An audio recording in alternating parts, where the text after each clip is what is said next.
Huh? World champion of. Not so fast. Later. That's better. You blew it! You had it all and you blew it! But even though you blew it, Serbia, you made this a remarkable game. I wish I could have the gameplay footage in the background, but the Olympic Committee boogeymen will just block this video. A big thank you to everybody who follows me on Twitter and Instagram, despite me not ever plugging either because I don't really use social media outside of making videos, but I need to get better at social media-ing. Consider it done, Flo. The work never stops. In the last game USA faced Serbia, the spanking was so immense, reverberations of cheek slappage could be heard worldwide. But this game right here, from tip-off. Anything you can do, I can do better. A portion of my audience has probably never seen Annie Get Your Gun. So from tip-off, We could go ban for ban. Fuck that, we can go M for M. Serbia was a perfect 5 for 5 from the field. Life lessons to everyone watching. If you meet someone with an itch as their last name, or that little dash above their name that I can't think of at the moment because I'm burning up and my brain is fried, they are probably good at basketball, and if you have problems with them, don't solve it over a basketball game. Don't fight them either. I heard people from Serbia can fight. So challenge them to a knitting contest for they knit one pearl to your face. I don't know. The shooters on the Serbia squad are so lethal, so dangerous. Every time they touch the ball, it would go in. And these names: Marinkovic, Petrosov, Arm and Hammer, Ford F-150, tough ass names. And this guy right here, Snoop, if you could do the honors. This motherfucker don't miss. Yo, Pierre, you wanna come out here? Abramovich is and Rudy, he's not on the bench. Bogdanovic shooting these shots in a pinch. I was honest and truly so shocked at this shit. I'm not single, I'm married. I got me a bitch. Shut up, you ugly. She didn't mean that. She didn't mean that. Let's talk about Steph. Who was on crack? He was the shootiest shooter that ever shot. He was electrifying. This is the game that I have been sorely missing and wanting Curry to have. He had one, ironically, against Serbia already in the stompage before. And I think it's telling that he would have one again against the same team, seeing as I don't think Serbia does a particularly good job of guarding Curry around the perimeter or just keeping an eye on him when he's running around. He's able to just get to his spots and he can do so many different switches and the screens and all that. He takes so great advantage of it, and it happens with so much consistency. And he, by his lonesome, was the primary generator of offense for Team USA in the first half because the rest of the team looked a bit stiff and couldn't get their shots to fall. And Curry was not only doing so with heavy persistency, but he was also doing so with grand amounts of aggression. He was attacking the basket. He was all over the place. This is what I wish he was doing more often in a lot of these games Team USA has had thus far, where he's only had really the other Serbia game and I believe maybe one other one where he played kind of okay. And the rest of them, he's looked basically bad. He's looked kind of just awful. I've seen people on Twitter and some other people, Curry is washed. Well, everybody's washed when they play bad extensively. Everybody says that. He just hasn't looked himself. And then I saw he made the statement where he said a lot of his job on this team is create attention and open shots for other guys. And he himself says he's not getting a lot of them. Maybe it could be due to that. That could affect his rhythm. He has a specific role that he's played on Golden State where he's the guy. And when you get multiple the guys on one team, when they don't have the ball in their hand and they kind of get put into a reduced role, that can really destabilize the rhythm they build throughout the beginning of games. And I think Curry is somewhat fallen victim to that. Some other players on this team too, but with Curry, I'd say it affects him a little bit more. Unlike Kevin Durant, and as much flack as he normally gets, a good amount of it deservedly so, just because team hopping and this, that, and the other. If there's a player that's as good as Kevin Durant that can slot into a team seamlessly and not disrupt the offense or anything that's going on as much as he in the NBA, somebody please tell me, because this guy, he doesn't destabilize anything. He doesn't ruin anything. He's just there. You give him the ball. He can be a spot up shooter.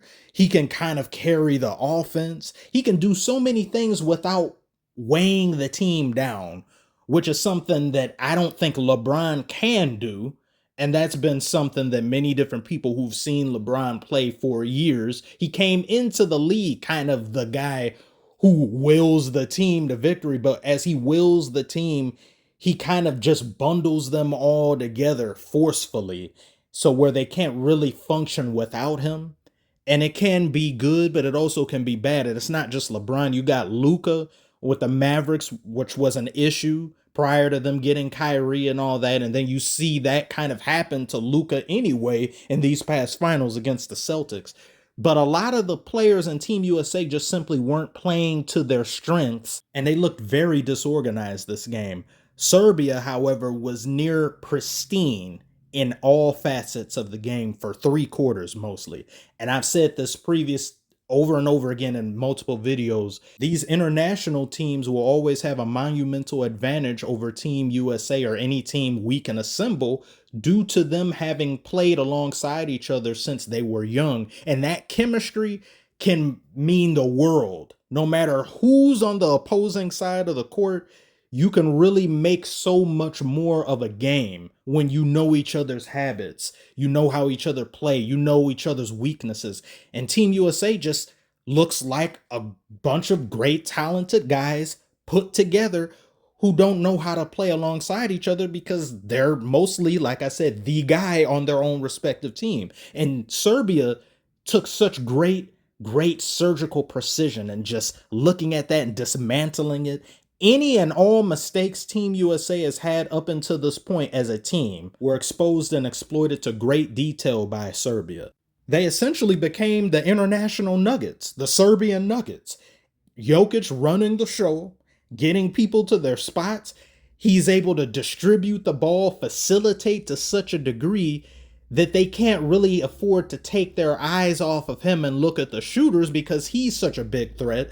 And when he would get double teamed, he could kick it to someone, and they made their shots with such great efficiency. It became an issue where, okay, now what do we do? Who do we guard and how do we do it this here? And despite him having lower numbers than he would normally have, that's never been Jokic's game. He's someone who can get single digits but have amazing ways in which he affects the game to where he generates half of the team's points or more just by himself passing, distributing. It's invaluable. And next thing you know, Team USA had themselves in a hole that I really didn't know if they were going to make their way out of it just because there were a lot of shots that didn't amount to anything. Serbia would get the ball back. They'd hit a three and then another three. They were constantly getting something on the board, and there was a scoring drought by Team USA. But then the defense started to defense, and a lot of those misses and turnovers by Serbia, when they occurred, started turning into points. And I said, okay, yeah, Team USA, you're building something here. And I have to emphasize how important a role Embiid played in this game. To me, this was his best game of the entire Olympics and the exhibition. I don't think they win this game without Embiid in the fourth quarter. He did what he needed to do and then some. He got the rebounds, he got and ones, he was aggressive. There were some times I felt he could have went more at Jokic. He could have been just going directly at him since Jokic was in foul trouble. There were other players going at Jokic, but I said, Embiid, get him, get in there. But when they needed him most, he showed up. I seriously don't think they win this game without Embiid. As big of a game Curry had, because he had 30-some points. He was one away from Carmelo, and Carmelo was there. At a certain point, it looked bad in this game. Melo's looking like, hey, man, I could put a jersey on if you need me. Things looked very grim. And then the fourth quarter happened where the momentum had shifted, some of which had been established at the end of the third quarter, little bit by little bit. And then Serbia just couldn't hit a shot. Just couldn't. It was like a 20-something point to 8-point differential. Says Serbia, you just don't know how to score the ball anymore.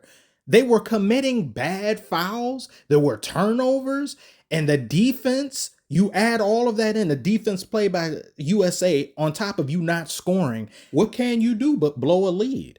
It was really sloppy play at the end of the fourth quarter. It was like a good chunk of the fourth quarter, actually, like half of it to the end of it. And that sloppy play, or should I say struggle ball, is what Team USA had the majority of this game. And they infected Serbia with it. Struggle 19. And I said, oh man, and now I don't want Team USA to lose, but I certainly didn't want Serbia to lose like this. I was really rooting for them to kind of win.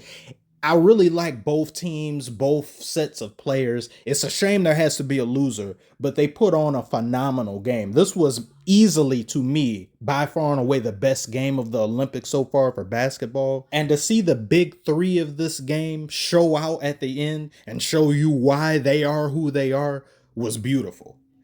No matter what you say about these players, including LeBron, it really just brings a smile to my face to see such great players play alongside each other and do what it is that we know they are capable of doing in high leverage moments.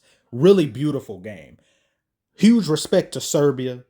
I hope they do well against Germany because they'll be playing them for bronze, and then we move on to face France with that alien, Wembanyama, wacky wailing, inflatable arm flailing man himself. This game turned into a roller coaster, and from that roller coaster, we got peak cinema. I loved every second of it. Tell me below, was this your favorite game of the Olympics for basketball? Have you been watching? And do you think USA is just going to stomp over France? Do you think France may pull off an upset against us? Comment below, let me know. Thank you all so very much for watching, and I shall see you on the next one.